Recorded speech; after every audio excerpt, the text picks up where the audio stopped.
मला ना माझ्या कर्मावर ना पूर्णपणे विश्वास आहे बरं का. त्यामुळे मला माझ्या माघारी नावं ठेवणाऱ्यांना आणि माझ्याबद्दल काही वाईट बोलणाऱ्या लोकांचा मी एवढा जास्त विचार करत नाही. कारण आपण चांगले कर्म केले तर त्याचं फळ आपल्याला स्वामी चांगलंच देत असतात. आणि जर आपले कर्मच वाईट असतील तर त्याचे फळसुद्धा वाईटच भेटत असतात. त्यामुळे नेहमी चांगले कर्म करा, चांगलंच फळ भेटत असतं. आणि वाईट बोलणाऱ्या लोकांचा एवढा विचार करायचा नसतो. हॅलो फॅमिली, मी पूजा लाईफस्टाईल वर्किंग ब्लॉग यूट्यूब चॅनलमध्ये तुमचं पुन्हा एकदा खूप खूप स्वागत आहे तुमचं माझ्या एका वर्किंग ब्लॉगमध्ये. तर आजचं वर्किंग ब्लॉग काय आहे हे तुम्हाला थंबनेल पाहून लक्षात आलं असेल, नसेल तर आता व्हिडिओज पाहून तरी नक्कीच लक्षात येणार आहे. तर आपण आज इकडे काय बनवणार आहोत बघा बरं. तर हा होता शाबू. इकडे मी 2 ते 3 तासासाठी भिजत घातलेला होता. हवं तर तुम्ही रात्री घालून सकाळीसुद्धा ते मॉर्निंगला लवकर करू शकतो. तर इकडे 3 तास तरी झाले होते. शाबू मी सकाळी भिजत घातला होता. माझे दिवसाचे कामं वगैरे होते. उन्हाळी कामं म्हटलं की कसं असतं, काम त्याच्यामध्ये निघून जातं. तर इकडे मी बटाटे घातले होते उकडत. ते पण साल वगैरे काढून घेतली आणि असं सॉफ्ट असं मॅश करून घेतलं. मॅश करून घ्या किंवा तुम्ही खिसून घ्या. आपण आज इकडे बटाटा आणि शाबूपासून चकली बनवणार आहोत. हवं तर खारोड्यासुद्धा बनवू शकतो तुम्ही. मी तुम्हाला प्रोसिजर सांगणार आहे, पण तुम्हाला पुढं कसं काय बनवायचं हे तुम्ही तुमच्या पद्धतीने तुम्ही त्याला पाडू शकतो. पायपिंग बॅगमध्ये किंवा चकली पात्र वगैरे आपलं जे काही असतं त्याच्यामध्ये, किंवा हाताने पण तुम्ही त्याला सोडू शकतो. पण वाळल्यानंतर एकदम टेस्टी आणि बेस्ट असं लागतं बरं का. आणि उपवासासाठी तर एकदम छानच आहे. तर इकडे मी घेतले होते 1 ते 1.5 किलो बटाटे घेतले होते आणि शाबू भिजत घातलेला होता एवढं भांडं भरून. आता छान असा शाबू मऊसुद्धा भिजलेला होता. त्यानंतर बटाट्यावरची सगळी साल वगैरे काढून घेतली आणि बटाटे थंड झाले. त्यानंतर बटाटे मॅश करून घेतले, म्हणजेच खिसून घेतले. तर ह्यामध्ये शाबू आणि बटाटा छान असं मी मिक्स करून घेतलं. हे छान मिक्स झाल्यानंतर यामध्ये मी इथं चवीपुरतं मीठ टाकलं. अगोदर थोडंसं मीठ टाकलं, मला वाटलं मीठ थोडंसं कमी पडेल, कारण नंतर काय आपल्याला वरून टाकता येत नाही. त्यामुळं आणखीन थोडंसं चिमूटभर मी याच्यामध्ये मीठ टाकलं.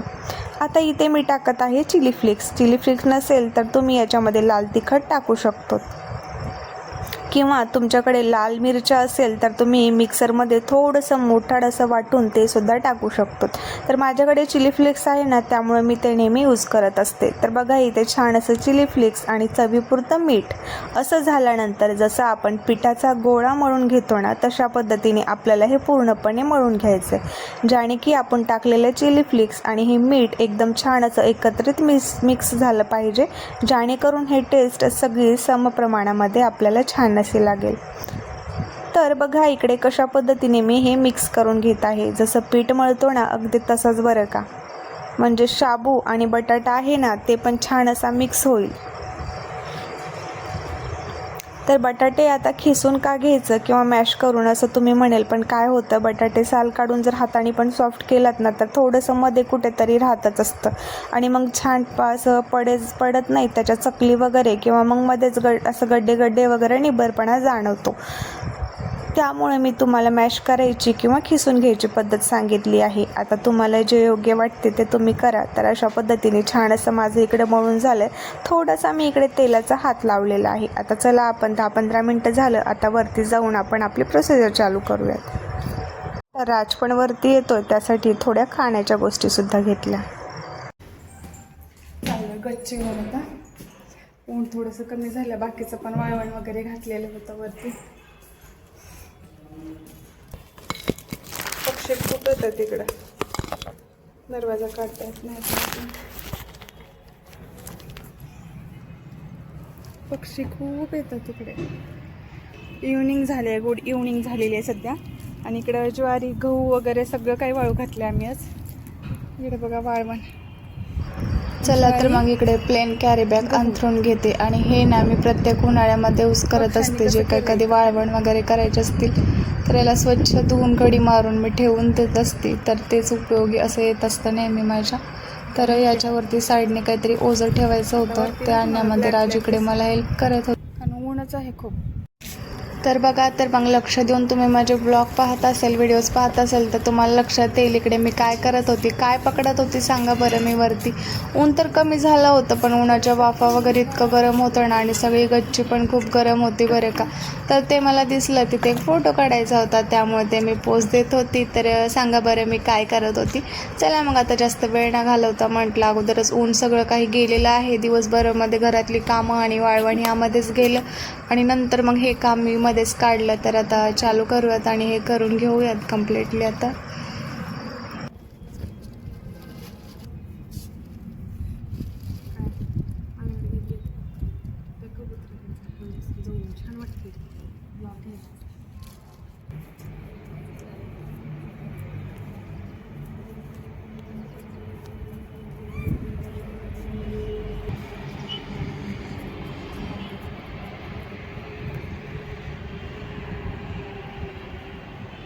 तर ते पॉलिथिन म्हणजेच कॅरी बॅग एकदम स्वच्छ होती, पण वारा सुटला होता ना, त्यामुळं थोडीशी घाण परत वर आली होती. तर मग परत मला थोडंसं स्वच्छ करावं लागलं हाताने सारून, आणि मग इकडे मी माझं काम चालू केलं. तर बघा मी काय बनवते हे काय सांगायचं वेगळं नाही, आपले व्हिडिओज आहेत त्याच्यावरती, आणि थंबनेलसुद्धा पाहिले तुम्ही. या मग थंडगार असा लिंबू सरबत पिण्यासाठी.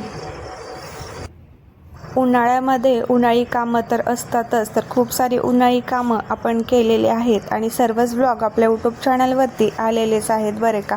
तर तसंच आपण चिप्स वगैरे बनवले, बटाटा चिप्स, पापड वगैरे बनवले, आणि ह्यानंतरच इथे शाबू आणि बटाट्यापासून होणारी चकली. हवं तर तुम्ही चकली पाडतो ना त्या पात्राने तर चकली पाडू शकतो, किंवा तुमच्याकडे प्लेन कॅरी बॅग असेल ना, तर त्याला छोटंसं वेज करून तुम्ही गोल आकार घेऊ शकतो चकलीसारखे, किंवा ना थोडे थोडे हाताने जसं खारवड्या आपण टाकतो ना तसं पण टाकू शकतो बरं का, किंवा असं थोडंसं लांब लांब वगैरे टाकू शकतो. जशा आकाराचा तुम्हाला शेप द्यायचा आहे ना तसा देऊ शकतो. तर इकडे मी फायनली असे बनवून घेतले, आणि माझ्याकडे केकची ऑर्डर वगैरे घेते, केक बनवते ना मी, त्यामुळे ना त्याचे पायपिंग बॅग माझ्याकडे अवेलेबल होते, त्यामुळे मी इकडे पायपिंग बॅगनी इझिली हे टाकून घेतलेलं आहे. शेप कसा पण दिला तरी चालेल, पण प्रोसिजर आहे ना सेम करा, त्यामुळे टेस्ट पण छान होते आणि बनतात पण एकदम मस्त. तर घरामध्ये कामं करते वेळेस काही सुचत नाही, पण गच्चीवरती जाऊन काही काम करायचं म्हणलं ना असं काहीतरी मला लागतं, आणि मला खूप आवडतं ते अगोदरपासून.